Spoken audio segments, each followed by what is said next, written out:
അസ്സലാമു അലൈക്കും dear friends. ഇന്നത്തെ നമ്മുടെ സ്പെഷ്യൽ നിങ്ങൾ ആരും ഇതുവരെയും ട്രൈ ചെയ്ത് നോക്കിയിട്ടില്ലാത്ത ഒരു അടിപൊളി വെറൈറ്റി റെസിപ്പിയാണ്. നമ്മുടെ ഈ വീഡിയോ കണ്ടുകൊണ്ടിരിക്കുന്ന സമയത്ത് നിങ്ങൾക്ക് ഇഷ്ടപ്പെടുകയാണെങ്കിൽ ഒന്ന് ലൈക്ക് ചെയ്തേക്കണേ. അതുപോലെ തന്നെ നമ്മുടെ ഈ ചാനൽ ആദ്യമായിട്ട് കാണുന്നവരും ഇതുവരെയും സബ്സ്ക്രൈബ് ചെയ്യാത്തവരും പ്ലീസ് ഒന്ന് സബ്സ്ക്രൈബ് ചെയ്തേക്കണേ. ഞാനിടുന്ന വീഡിയോസ് ഉടനടി കിട്ടുന്നതിനായി സബ്സ്ക്രൈബ് ബട്ടന്റെ തൊട്ടടുത്ത് കാണുന്ന ബെല്ലൈക്കൺ കൂടി ക്ലിക്ക് ചെയ്തിട്ട് ഓൾ എന്ന ഓപ്ഷൻ എനേബിൾ ചെയ്യാനും മറക്കല്ലേ. അപ്പോൾ ആദ്യത്തിന് ഇതിനായിട്ട് ഞാനിവിടെ അത്യാവശ്യം വലുപ്പമുള്ള ഒരു ബീറ്റ്റൂട്ടാണ് എടുത്തിട്ടുള്ളത്. ബീറ്റ്റൂട്ട് എടുക്കുമ്പോൾ നല്ല ഫ്രഷ് ആയിട്ടുള്ള വാടാത്ത ബീറ്റ്റൂട്ട് നോക്കി എടുക്കുക. അപ്പോൾ ഞാൻ കുറച്ച് വലുപ്പമുള്ള ബീറ്റ്റൂട്ടാണ് എടുത്തിട്ടുള്ളത്. മീഡിയം സൈസ് ബീറ്റ്റൂട്ട് ആണെന്നുണ്ടെങ്കിൽ 2 എടുക്കാം. ഇനി ബീറ്റ്റൂട്ടിൻ്റെ തൊലിയെല്ലാം മാറ്റി ഒന്ന് കഴുകിയതിന് ശേഷം ചെറിയ കഷ്ണങ്ങളായിട്ട് ഒന്ന് കട്ട് ചെയ്തെടുക്കാം. അപ്പോൾ ബീറ്റ്റൂട്ട് ചെറിയ കഷ്ണങ്ങളായിട്ട് കട്ട് ചെയ്തെടുത്തിട്ടുണ്ട്. ഇനി അടുത്തതായിട്ട് വേണ്ടത് ഈന്തപ്പഴമാണ്. ഈന്തപ്പഴം ഞാൻ 20 എടുത്തിട്ടുള്ളത്. നിങ്ങൾ എടുക്കുന്ന ബീറ്റ്റൂട്ട് മീഡിയം സൈസ് ഒരു ബീറ്റ്റൂട്ട് ആണെന്നുണ്ടെങ്കിൽ 10 ഈന്തപ്പഴം എടുത്താൽ മതിയാകും. ഞാൻ കുറച്ച് വലുപ്പമുള്ള ബീറ്റ്റൂട്ട് ആയതുകൊണ്ട് 20 ഈന്തപ്പഴം എടുത്തിട്ടുള്ളത്. ഇനി ഈന്തപ്പഴത്തിൻ്റെ കുരുവെല്ലാം ഒന്ന് മാറ്റിയെടുക്കാം. ഇപ്പോൾ ഡേറ്റ്സിൻ്റെ കുരുവെല്ലാം മാറ്റിയിട്ടുണ്ട്. ഇനി നമ്മൾ കട്ട് ചെയ്ത് വെച്ചിരിക്കുന്ന ബീറ്റ്റൂട്ട് ഒന്ന് വേവിച്ചെടുക്കണം. ഒരു കുക്കർ എടുത്തിട്ടുണ്ട്. കുക്കറിലേക്ക് കട്ട് ചെയ്തെടുത്ത ബീറ്റ്റൂട്ട് ഇട്ട് കൊടുക്കുക. ഇനി ഇതിലേക്ക് നമ്മൾ കുരുമാറ്റിയ ഈന്തപ്പഴം കൂടി ഇട്ട് കൊടുക്കുക. ഇനി ഇതിലേക്ക് നമ്മൾ ചേർത്ത് കൊടുക്കുന്നത് 1 ഇഞ്ച് വലുപ്പത്തിലുള്ള ഒരു ചെറിയ കഷ്ണം പട്ടയും 2 ഗ്രാമ്പും കൂടി ചേർത്ത് കൊടുക്കാം. ഇനി ഇത് വേവിച്ചെടുക്കുന്നതിന് ആവശ്യമായിട്ടുള്ള വെള്ളം ഒഴിച്ചു കൊടുക്കാം. 250 ml കപ്പിന് 1 കപ്പ് വെള്ളമാണ് ഒഴിച്ചു കൊടുക്കുന്നത്. ഇനി എല്ലാം ഒന്ന് ഇതുപോലെ ഒന്ന് ഇളക്കി കൊടുക്കുക. അപ്പോൾ ഒരുപാട് അങ്ങ് വെള്ളം ഒഴിക്കരുത്. 1 കപ്പ് വെള്ളം ഒഴിച്ചു കൊടുത്താൽ മതിയാവും. ഒന്ന് ഇളക്കി കൊടുത്തതിന് ശേഷം കുക്കർ മൂടി വെച്ച് മീഡിയം ടു ഹൈ ഫ്ലെയിമിൽ ഒരു 5 വിസിൽ കേൾക്കുന്നവരെ ഇതൊന്ന് കുക്ക് ചെയ്തെടുക്കാം. 5 വിസിൽ കേട്ടതിന് ശേഷം ഫ്ലെയിം ഓഫാക്കി ഇതിൻ്റെ ആവി മുഴുവനും പോയിട്ടുണ്ട്. ഇനി നമുക്കതൊന്ന് തുറന്ന് നോക്കാം. ബീട്രൂട്ടും ഈന്തപ്പഴമൊക്കെ നല്ലതുപോലെ വെന്ത് വന്നിട്ടുണ്ട്.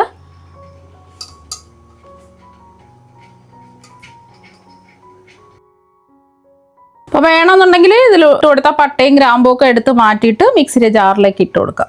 അപ്പോൾ നമ്മൾ വേവിച്ചെടുത്ത ബീട്രൂട്ടിൻ്റെയും ഈന്തപ്പഴത്തിൻ്റെയും ചൂട് നല്ലതുപോലെ മാറിയിട്ട് വേണം മിക്സിയുടെ ജാറിലേക്ക് ഇട്ട് കൊടുക്കാൻ. അപ്പോൾ ചൂട് മാറിയതിന് ശേഷം മിക്സിയുടെ ജാറിലേക്ക് ആ വെള്ളത്തോട് കൂടി തന്നെ ഇട്ട് കൊടുത്തിട്ടുണ്ട്. ഇനി ഇത് നല്ലതുപോലെ ഒന്ന് അരച്ചെടുക്കാം. ഇനി പ്രത്യേകിച്ച് വെള്ളമൊന്നും ഒഴിക്കേണ്ട ആവശ്യമില്ല. അപ്പോൾ ബീട്രൂട്ടും ഈന്തപ്പഴവും നല്ലതുപോലെ ഒന്ന് അരച്ചെടുത്തിട്ടുണ്ട്. ഈ ഒരു രീതിക്ക് അരച്ചിട്ടെടുക്കുക. ഇനി ഒരു കടായിലേക്ക് 250 ml കപ്പിന് 1.5 കപ്പ് ശർക്കര ചേർത്ത് കൊടുക്കുക. ഞാനിപ്പോൾ ഓർഗാനിക് ശർക്കരയാണ് എടുത്തിട്ടുള്ളത്. കല്ലും മണ്ണൊന്നും ഇല്ലാത്ത നല്ല ശുദ്ധമായിട്ടുള്ള ശർക്കര പൊടിച്ചതാണ് എടുത്തിട്ടുള്ളത്. അപ്പോൾ ഇതിന് പകരം നിങ്ങൾക്ക് മറ്റേ ഉണ്ട ശർക്കരയാണെന്നുണ്ടെങ്കിൽ ഇടികൽ വെച്ചിട്ട് ഇടിച്ചിട്ടെടുക്കാം. 1.5 കപ്പാണ് എടുത്തിട്ടുള്ളത്. ഇനി ശർക്കര ഉരുക്കിയെടുക്കുന്നതിന് ആവശ്യമായിട്ടുള്ള വെള്ളം ഒഴിച്ചു കൊടുക്കാം. ഞാനിപ്പോൾ ശർക്കര അളന്നെടുത്ത അതേ കപ്പിൽ തന്നെ 1 കപ്പ് വെള്ളമാണ് എടുത്തിട്ടുള്ളത്. ശർക്കര ഒന്ന് ഉരുക്കി കിട്ടിയാൽ മാത്രം മതി. ഒരു നുൽപ്പാവൊന്നും ആവേണ്ട ആവശ്യമൊന്നുമില്ല. പൊടിച്ചെടുത്ത ശർക്കര ആയതുകൊണ്ട് പെട്ടെന്ന് തന്നെ ഇത് ഉരുക്കി കിട്ടും. ഫ്ലെയിം മീഡിയം ഫ്ലെയിം വെച്ച് കൊടുക്കുക. അപ്പോൾ ഇതൊന്ന് തിളച്ച് വന്നപ്പോൾ തന്നെ ശർക്കര എല്ലാം ഉരുക്കി കിട്ടിയിട്ടുണ്ട്. ഇതിപ്പോൾ കല്ലും മണ്ണും ഇല്ലാത്ത ശർക്കര ആയതുകൊണ്ട് നേരിട്ട് കടായിലേക്ക് ഇട്ട് ഒന്ന് ഉരുക്കി എടുത്തിട്ടുള്ളത്. അപ്പോൾ കല്ലും മണ്ണും ഉള്ള ശർക്കരയാണെന്നുണ്ടെങ്കിൽ ഒന്ന് അരിച്ചിട്ട് വേണം എടുക്കാൻ. നമ്മൾ അരച്ച് വെച്ചിരിക്കുന്ന ബീട്രൂട്ടും ഈന്തപ്പഴമൊക്കെ അങ്ങ് ചേർത്ത് കൊടുക്കുക.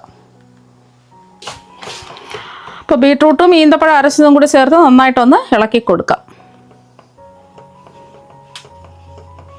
അപ്പോൾ ഇത് നിങ്ങൾക്ക് പഞ്ചസാരയിൽ വേണമെങ്കിലും ചെയ്തിട്ടെടുക്കാം. കുറച്ചും കൂടെ ടേസ്റ്റും ഹെൽത്തി ആയിട്ടും ചെയ്തെടുക്കാൻ പറ്റുന്നത് ശർക്കരയിൽ ചെയ്തിട്ടെടുക്കുമ്പോഴാണ്. നല്ലതുപോലെ ഒന്ന് വറ്റി കുറുകി വരണം. ഇതുപോലെ നമ്മൾ ശർക്കര ചേർത്തതുകൊണ്ട് ഇതുപോലെ ഒന്ന് തെറിച്ച് വരും. അതുകൊണ്ട് നമുക്കിതൊന്ന് മൂടി വെച്ചിട്ട് ഇടയ്ക്കിടയ്ക്ക് ഒന്ന് ഇളക്കി കൊടുത്താൽ മതി. ഇപ്പം നമ്മളിത് മൂടി വെച്ച് കുക്ക് ചെയ്യാൻ തുടങ്ങിയിട്ട് ഒരു 5 മിനിറ്റ് ആയിട്ടുണ്ട്.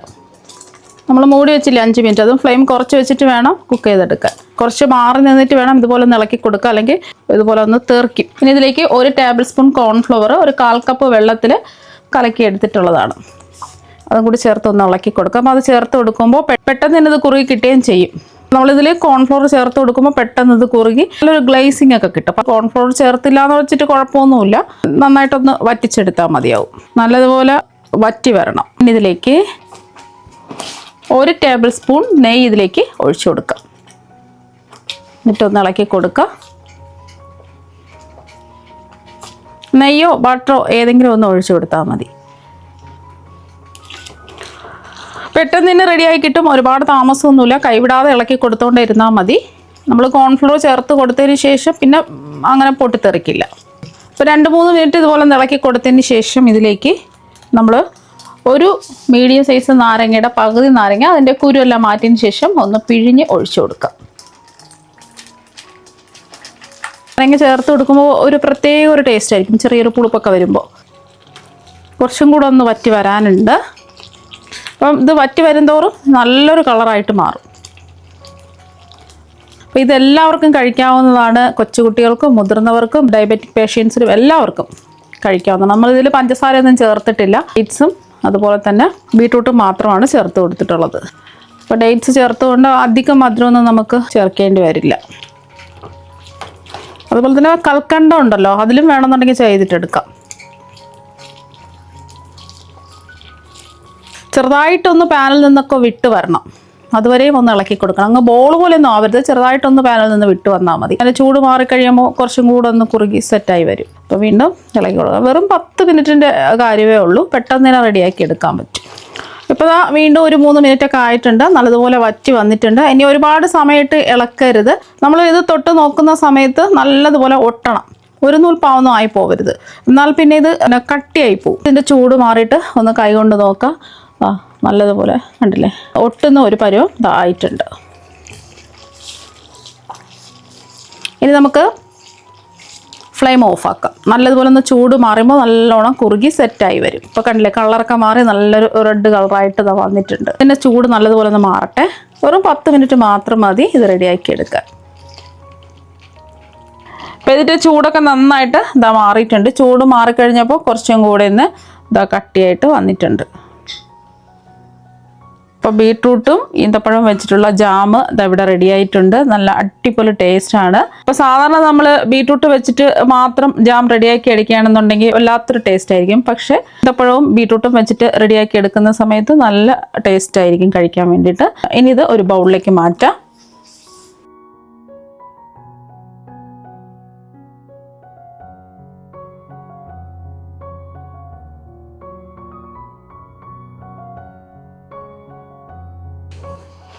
അപ്പോൾ നമ്മുടെ ജാം ഈർപ്പൊന്നും ഇല്ലാത്തൊരു ബൗളിലേക്ക് മാറ്റിയിട്ടുണ്ട്.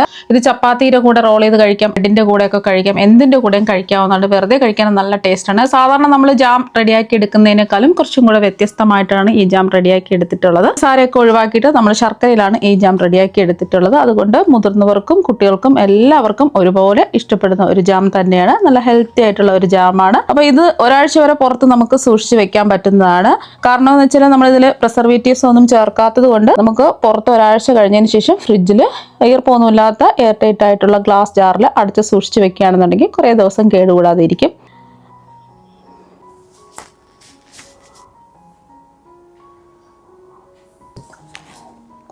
ഇപ്പോൾ കണ്ടില്ലേ, ഇതിൻ്റെ കളറ് നല്ല റെഡ് കളറിൽ തന്നെയാണ് ഇരിക്കുന്നത്. ഇപ്പോൾ കഴിക്കാനും നല്ല അടിപൊളി ടേസ്റ്റാണ്.